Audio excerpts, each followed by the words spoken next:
Greetings, dear ones. I'm Kryon of Magnetic Service. As my partner sits here, we know where we are, dear ones.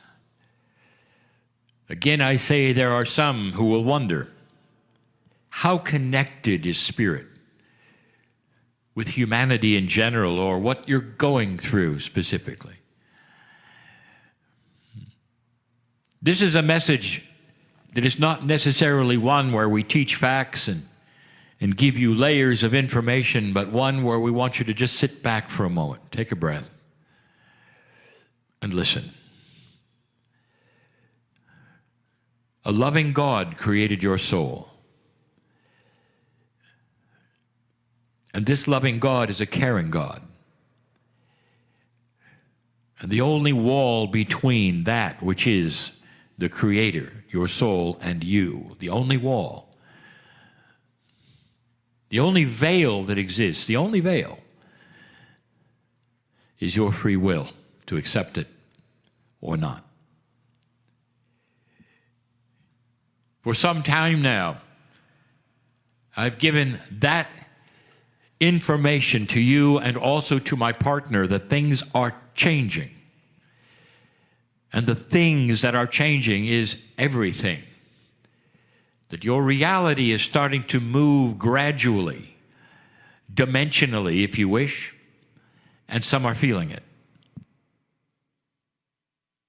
We've told you that the healers on the planet are receiving more than they ever expected to receive in their abilities to help other human beings.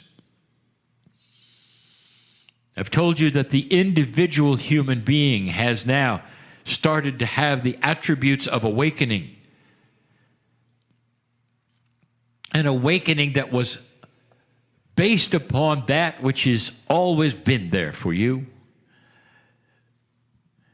It's interesting to think that every single human being might have had a treasure trove of wisdom, peace, healing, and all along, like stored in some closet where you've locked the door through your free choice. Or locked the door, perhaps, because of what you've been told.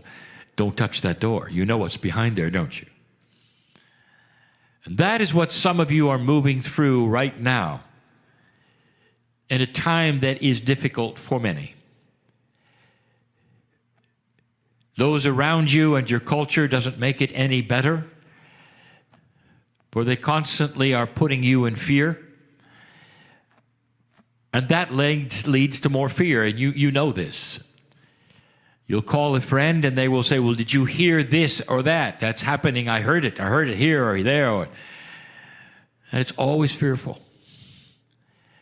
Difficult perhaps to sleep. Worrying perhaps too much about what's next. Wouldn't it be something if that closet was always there? It's a metaphor.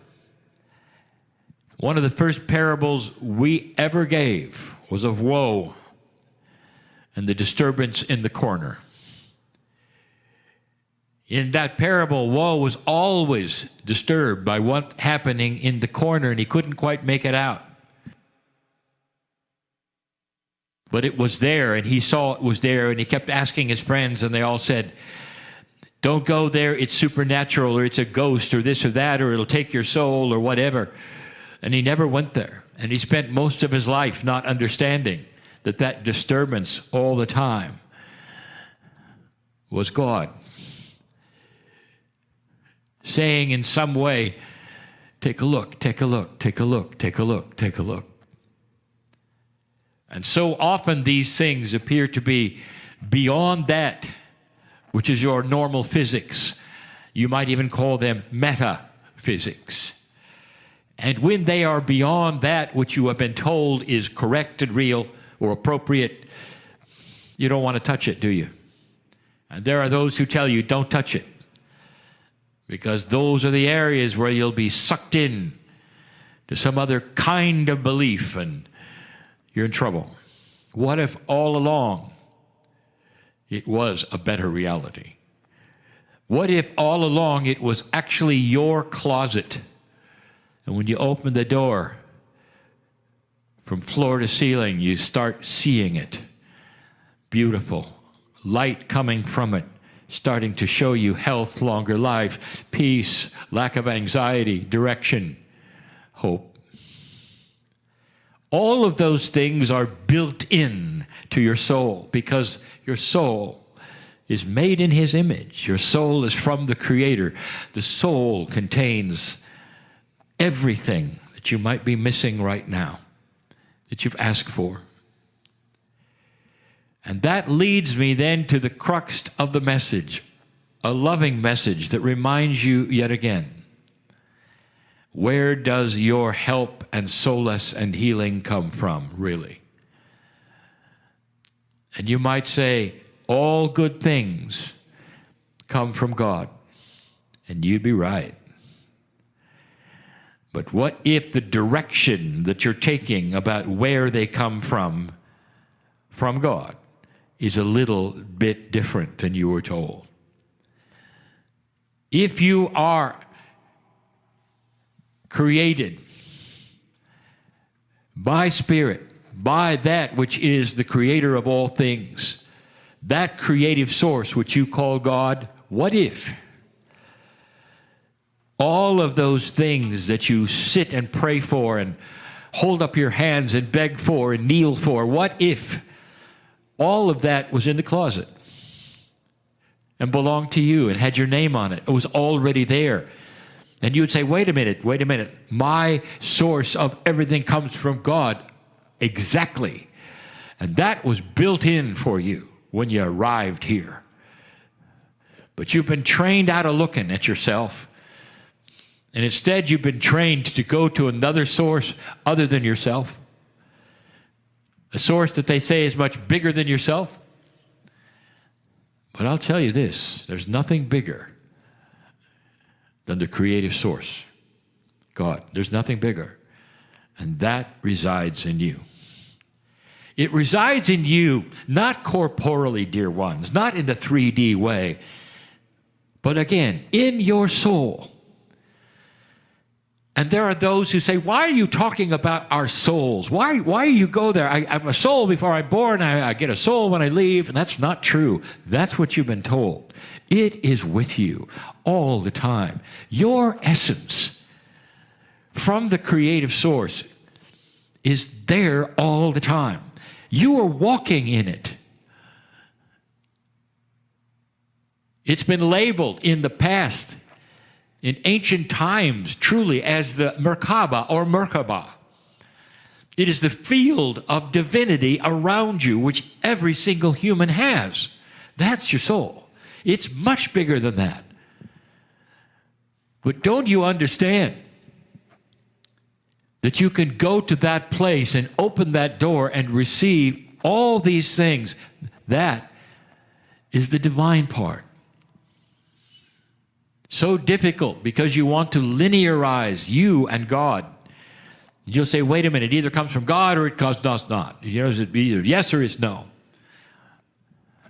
So let's say it's yes, but it's in a place you didn't expect.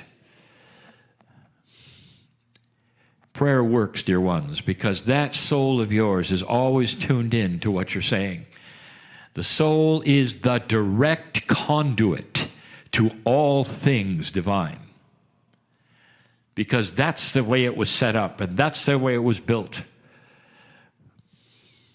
When you pray to God, you pray through the pineal and through the soul exchange of you and your friends and humanity in general to ever get to the other side of the veil. It's always been that way.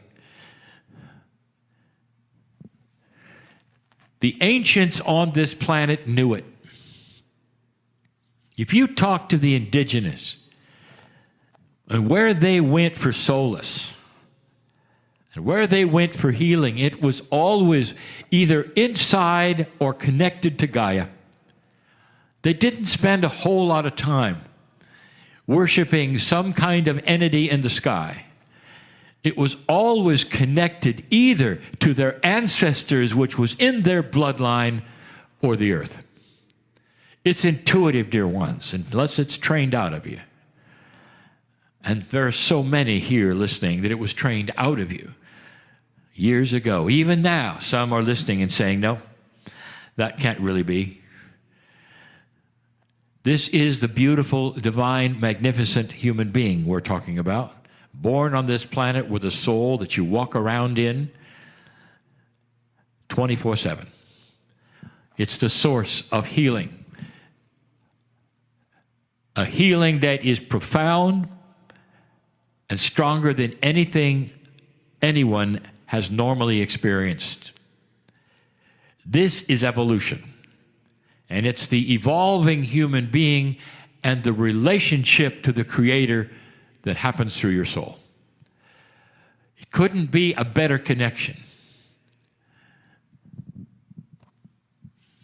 If you want to relate it to connectivity that you have today, there was a time when you used to write a letter. Maybe that is a prayer to God, and you're hoping that the letter gets delivered. Several weeks later, somebody might get the letter, or they might not get the letter. That's how you see yourselves today in the relationship you have with Spirit. You're making requests, writing letters, sending them up into the sky and hoping they make it. That's what you've been taught to some degree. It's a metaphor, dear ones, for a very, very disconnected, dysfunctional way of speaking to the Creator inside. And instead of writing a letter, dear ones, today you take the hand of the one that you're talking about, look into the eyes of Spirit, and make the statements that you need to make in person through your soul. For in your soul is a mixture of divine things, corporeal things, beautiful, multidimensional energies that can be in many places at the same time, access to other human beings through their souls in certain ways, healing in so many different aspects, beauty that you cannot ever get when you write a letter. Personal relationship to the Creator is through the soul. So many of you who feel that deep love of God through the masters that you worship, you are feeling that through your soul. There's nothing like it. You already have that kind of connection. And now it's time to understand that it only can get better and better and better. And none of you have to throw away that love that you have for any master, as long as you understand how much clearer it can be when you understand how it was built to work. How it was built to work. It's bigger than you were told, bigger than you think, more profound than anything that has ever been written to you in any scripture. And that's where humanity is starting to go. And that's where old souls are starting to take themselves and others as they start to realize they are magnificent within God. They are magnificent within the creation that they are, and that their soul is directly from the Creator.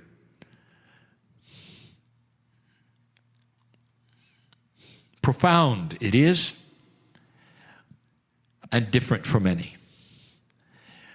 It's more beautiful than you think. A direct line to the healing that you're asking for, the peace that you wish right now, lack of fear, to be able to get a good night's sleep perhaps and say, I am known by God. I feel only the love that is there. And I know I'm cared for. Made in His image. Made in His image. This is the message and always will be. And so it is.